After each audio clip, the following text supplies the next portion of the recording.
와룡봉추입니다. 저희 와룡봉추 인베스트에서는요, 현재 무료 카톡방, 텔레그램 정기구독방, VIP방 3개를 운영을 하고 있습니다. 무료 카톡방의 경우에는 지금 현재 비번을 걸어놓은 상태라서 영상을 매일 올라가는 영상에 중간에 제가 비번을 바뀌게 되면 계속 바뀌는 비번을 말씀을 드리게 될 것이고요. 텔레그램방 정기구독방 같은 경우는 뭐 개인적으로 어느 정도 혼자 매매가 가능하신 분들을 대상으로 이제 말씀을 드리고 있는데, 이렇게 이제 말씀드렸던 일주일에 두세 종목 정도씩 이제 종목을 말씀을 드리고 그 종목들에 대해서 이제 매매를 진행을 할 수 있게끔 하는데, 5% 이상 올라가는 구간에서는 자율 매도로 제가 전환을 해드리는데, 기본적으로 보이는 자리까지는 다 제가 말씀은 드립니다. 그래서 혼자 매매가 가능하신 분들, 대응이 가능하신 분들 같은 경우는 수익을 더 키울 수도 있는 그런 정도의 흐름으로 만들어 가실 수 있을 거고요. VIP방 같은 경우는 이제 이 전반적인 부분을 다 이렇게 관리를 저희가 해드리면서 수익 같은 경우도 이렇게 이제 기본적으로 수익들이 이렇게 난 부분들이고, 이 부분들은 아마 여러분들 여기에서 찾아보시면 저희 회원분들이 직접 수익을 내시고 나서 올려주신 내용들도 다 있으니까, 여기에 있으니까 확인해 보시면 될 것 같습니다. 여기에 있습니다. 수익 같은 경우는 이렇게 중장기 종목들 같은 경우는 조금 크게 이렇게 나오는 종목들 같은 경우도 있고요. 이렇게 이제 수익을 조금 더 크게 낼 수 있는 종목들도 있고, 그렇지 않은 종목들이라 하더라도 뭐 1, 20%, 2, 30%, 40%대 뭐 이렇게 올라가는 종목들이 나올 거고요. 어느 정도 아마 혼자 매매가 좀 어려우신 분들이거나 이런 분들은 도움을 좀 많이 받으실 수 있을 거라고 생각합니다. 관심 있으신 분들 문의 바라겠습니다. 9월 15일 오전입니다. 미국 시장 얘기 잠깐 좀 드려보고 우리 시장까지 말씀을 좀 드려보도록 하죠. 얘기를 들어보시고 도움이 되셨다고 생각되시는 분들은 구독, 좋아요 한 번씩 눌러주시면 감사하겠습니다. 자, 바로 보도록 하죠. 먼저 미국 시장입니다. 어제 일단 이 생산자 물가 지수가 발표가 됐는데요. 헤드라인의 경우에는 일단은 컨센보다는 약간 낮아진 정도. 물론 전월보다 당연히 낮아졌습니다.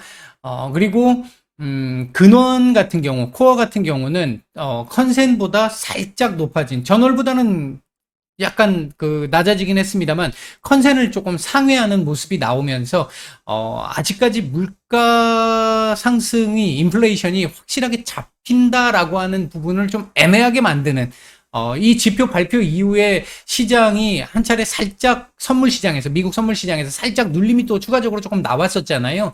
이 부분이 일단은 컨센을 상회했다라고 하는 이 부분 자체가 물가 상승세가 생각보다 조금 오래 지속될 수 있을 것 같다라고 하는 그 해석이 조금 들어간 부분이 좀 있었습니다. 이로 인해서 일단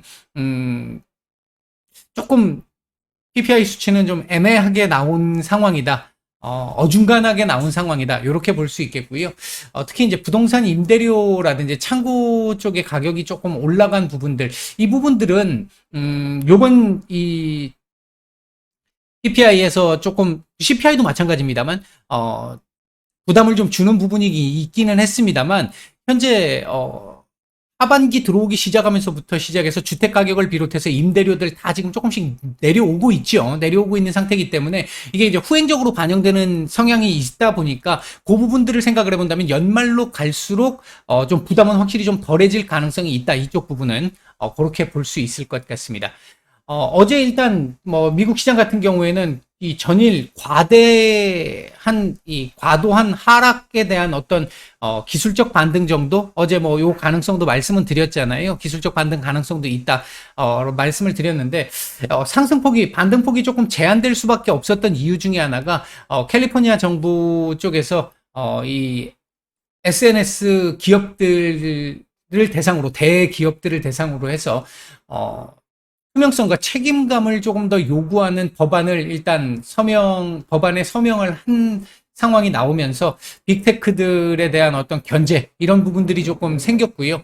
더군다나 이제 이 아마존, 캘리포니아 법무장관이 아마존에 대해서 이 고소를 할 예정이다라는 얘기가 발표가 되면서 일단 이 대형 기술주들의 상승에 조금 제한을 가져다주는 요런 모습들이 좀 나왔습니다. 그리고 이제 어제도 잠깐 말씀을 드렸습니다만 그러니까 러시아의 우크라이나로부터의 퇴각 이 부분들이 아직 부분적이기는 합니다만 CNN에서 어제 속보로 확인을 시켜줬잖아요. 이제 그 부분이 나오면서 시장에 대한 어떤 투심도, 위험자산에 대한 투심도 조금 회복하는 데 일조를 했던 것으로 보여집니다. 자, 오늘 말씀드릴 내용들 중에서 조금 중요한 내용이 하나 있는데요. 일단 시장의 점도표는 6월을 기준으로 놓고 보면 금년 말 미국의 금리 상단은 3.5%입니다. 지금 현재 요 구간 하락에서 보여준 모습이 시장에서는 올 연말 금리가 4% 정도까지는 올라갈 것 같다. 상단 자체가 4% 정도까지는 올라갈 것 같다라는 부분이 반영되면서 요 하락이 나왔습니다. 결국 블라드 총재가 얘기했던 대로 지금 거의 가고 있는, 계속 지금 작년 말부터 시작해서 블라드 총재가 정말 말도 안 되는 무리한 얘기인 것 같아 라고 얘기를 처음에 했습니다만 결과적으로 놓고 보면 블라드 총재의 얘기대로 다 지금 진행이 되고 있는 모습입니다. 발언권은 점점 더 세질 걸로 보여지고 이분의 발언이 앞으로도 좀 더 중요도를 높일 것 같아요. 4% 정도까지 얘기가 나왔는데 어제 급기야 4.25까지 올라갈 가능성도 있어 라는 얘기가 나오기 시작을 했습니다. 상단이. 그럼 0.25까지 더 올라가는 거예요. 그렇다고 한다면 12월 달에 50bp 가능성이 또 생긴다라는 겁니다. 이것까지 만약에 나오게 된다라고 한다면 시장의 반등 자체는 상당히 좀 제한적일 가능성이 높고요. 그렇다고 해서 전 저점을 깨고 내려가는 이 저점을 깨고 내려가는 상황이 나올 걸로 보여지지는 않습니다. 지금 거의 웬만한 부분 여기까지 지금 반영이 돼 있는 상태이기 때문에 그렇기는 한데 이 저점을 안 깼으면 하는 이제 개인적인 바람이 있는 상황에서 놓고 보면 만약 4.25까지 이번 점도표에서 만에 하나 만 가지 중에 한 가지 여기까지 나온다라고 한다면 이거 이탈 가능성은 충분히 있습니다. 지금 현재도 차트상으로 11,300까지는 일단 열려 있는 상태고요. 4.25까지 가게 된다고 한다면 11,000포인트까지는 일단 열어놔야 되지 않을까? 일단 기본적으로 그렇게 볼 수 있는 부분은 있습니다. 다만 이제 이 가능성이 오늘 처음 나왔다라는 거지 이렇게 된다는 얘기는 아니고요. 현재로서는 4% 정도로 보는 게 가장 적절할 것이다 라고 판단을 하고 있고요. 만약 이번 FOMC에서 점도표상으로 4% 정도까지 나오게 된다라고 했었을 때 시장의 반응은 그렇게 크게 부담스러운 상황으로 갈 것으로 보여지지는 않습니다. 그러니까 FOMC 이후에 어느 지점에서 FOMC를 맞이하느냐가 중요한 건데 여기 구간에서 맞이할 것이냐 여기 구간에서 맞이할 것이냐 여기서 맞이할 것이냐 그 어느 자리에서 맞이할 것이냐가 중요한데 그 자리 FOMC가 시작되는 무렵의 자리에서 FOMC 발표 이후에 순간적인 변동성은 발생할 수 있을지 몰라도 전반적으로 그 이후부터는 횡보가 진행이 되면서 조금 안정적인 흐름을 이끌어갈 가능성 아직도 계속 기존 시각은 유지하고 있습니다. 일단 그렇게 말씀을 드릴 수 있겠고요. 오늘 시장 같은 경우에 아마 옆으로 기는 흐름 나오거나 약간의 추가적인 반등도 가능성이 있는데 이게 지금 캔들상으로 딱 놓고 보면 11,800포인트 위로 올라가야만이 조금 의미를 갖는 정도의 수준이 될 수 있고 그거 아니고는 옆으로 기는 정도의 수준의 다름 아닌 정도의 수준이 나올 것 같다. 일단은 오늘 같은 경우도 옆으로 기는 흐름 정도가 예상이 된다. 기본적으로는 반등이 나와도 제한적일 것이고 하락이 나온다 하더라도 제한적인 정도에 그칠 가능성이 높겠다. 일단 그렇게 말씀을 드리겠습니다. 자, 우리 시장 얘기를 좀 해보도록 하죠. 우리 시장이요. 자, 요게 열려야 되죠. 예. 자, 보겠습니다. 우리 시장 오늘 강보합권 출발을 했고요. 강보합권 출발 이후에 외국인들의 매도가 지금 지속되고 있는데 장 초반에 선물 매도가 조금 강하게 나오면서 지수 한번 밀어낸 흐름이 나왔고 이 부분은 환율과도 관련이 있었죠. 환율이 또다시 1394원대까지 또 올라가는 상황이 나오면서 아주 강한 흐름은 아니지만 흐름이 나오면서 눌림이 진행이 됐고요. 아시아 증시 전반적으로 밀리는 흐름 나왔습니다. 어제 엔화 이제 일본 정부에서 엔화 가치 방어에 대한 얘기가 나왔었고요. 영국 이 PPI가 예상치보다 훨씬 더 양호하게 낮게 나오면서 파운드와도 강세를 보이면서 달러 약세가 조금 진행이 됐는데 그 부분을 감안하고 본다라고 한다면 오늘 조금 우리 환율이 좀 아쉬운 부분이 좀 있기는 합니다. 어쨌든 현재 그런 상태에서 한 차례 눌림이 나왔고요. 지금 현재 다시 약간의 반등 이후에 좁은 박스권 흐름이 지금 진행되고 있는 상태다. 현재 외국인들 선물이 3천억 정도를 기준으로 해서 매도 3천억 정도를 기준으로 해서 제한적인 모습들이 좀 나오면서 반등이 지금 좀 나오기 시작을 했던 거고요. 코스닥 매도가 오늘 지금 상당히 많습니다. 이건 조금 이제 우려를 하고 봐야 될 수도 있는 상황입니다. 일단 그 부분이 하나 있고 특징적인 부분이고요. 오늘 외국인들 전체적인 흐름은 뭐 아주 큰 방향을 결정하는 정도의 수준은 아직까지는 아닙니다만 왜냐하면 방향성을 띠고 있지 않기 때문에 지금 현재 코스닥 매도가 조금 부담스러운 정도가 특징적이다. 이렇게 일단 볼 수 있겠고요. 시장 전체적인 수급은 지금 중립 정도 수준에서 왔다 갔다 하고 있습니다.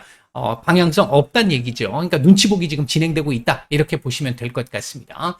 현재 움직이고 있는 섹터들 조금 보게 되면요. 일단 조선 기자재 섹터들, 조선 섹터들, 태양광, 그리고 전기차 섹터들, 원자력 섹터들까지 조금 괜찮은 모습들 보이고 있고요. 반면 바이오 섹터들, 자동차, 게임, 이런 섹터들이 약간의 좀 눌림이 좀 진행이 되고 있는, 하락세가 진행되고 있는 모습입니다.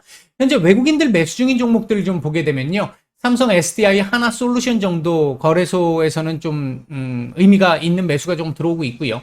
매도 상위 쪽에서는 두산 에너빌리티 정도가 의미 있는 정도 수준의 매도가 나오고 있습니다. 자, 코스닥 시장 쪽에서는 MI텍, 미래나노텍, 현대바이오, 박셀바이오, 오늘 급락 나오네요. 레인보우 로보틱스, 뭐 이런 종목들 매수가 좀 괜찮게 들어오고 있고요. 매도 상위 쪽에서는 오늘 LNF 매도가 상당히 많습니다. 이거 지금 오늘 뉴스가 하나 나왔었죠. 정부에서 미국 공장 일단 제한을 시킨 부분 악재로 작용하는 모습이긴 한데요. 매도가 좀 많이 나오고 있습니다. 근데 이게 에코프로 같은, LNF 같은 경우에요. 이게 근본적으로 모든 걸 다 제한시키기 위해, 아예 못 나가게 하기 위한, 움직임보다는, 지금 현대차, 기아차가 지금 뒤통수를 맞은 상태잖아요. 미국의 그 부분을 좀 어필하려고 하는 것이 아닌지 하는 생각도 조금 듭니다, 일부. 그 외에도 에코프로, 성일하이텍, 죄송합니다. 그 다음 에코프로비엠, 유일로보틱스, 오스템 임플란트, 엔캠, HLB 생명과학, HLB 테라피틱스 같은 종목들 매도가 조금 나오고 있는 모습입니다. 전반적으로 지금 현재 시장 상황을 보면 분봉상의 상황을 보면 약간 의미 있는 라인을 좀 돌파를 한번 살짝 하는 듯 했습니다만 분봉상에서 했습니다만 지금 다시 내주면서 일단 중요 구간 자체의 돌파 시도가 지금 그 전후에서 계속 왔다 갔다 거리고 있는데 눈치 보기가 지금 진행되고 있는 상황이고 특정한 방향 이런 모습들이 지금 시장에서 나타나고 있지 않기 때문에 이런 현상이 지금 나타나고 있는 것이다. 이렇게 일단 볼 수 있을 것 같습니다. 자, 시장 전체적인 이 차트로 놓고 보면요. 일단 2410포인트 어제 말씀드렸듯이 이 자리 정도 지지를 하면서 옆으로 기어주면 충분히 괜찮습니다. 그 흐름 일단 하나 체크를 해볼 필요가 있을 것 같고요. 이것만 뭐 요 자리만 지지를 해주고 뭐 눈치 보기 옆으로 횡보하는 흐름만 나와준다라고 한다면 이후 FOMC 이후에 요 박스권 2410에서 2460포인트까지의 박스권 흐름은 뭐 무난하게 진행되지 않을까 일단 기본적으로 예상을 해보고 있습니다. 일단 오늘 중요했던 부분 중에 하나가 이 새롭게 높아진 연말의 기준금리 전망이었는데 이 부분 제가 생각할 때 4.25 점도표상에서 4.25만 아니면 시장 견뎌내는 부분은 크게 문제가 없을 것으로 보여진다. 4%까지는 시장이 반영하고 있다. 이렇게 말씀을 드리겠고요. 저희 무방 참여를 원하시는 분들은 영상 지금 하단에 이 카카오톡 링크가 있습니다. 무방 링크가 있고요. 그거 클릭하시게 되면 비번 누르라고 나오는데 비번은 1334번입니다. 요거 누르고 들어오시면 될 것 같습니다. 관심 있으신 분들 참여 바라겠습니다. 오전 말씀 여기까지 드리고 마치겠습니다.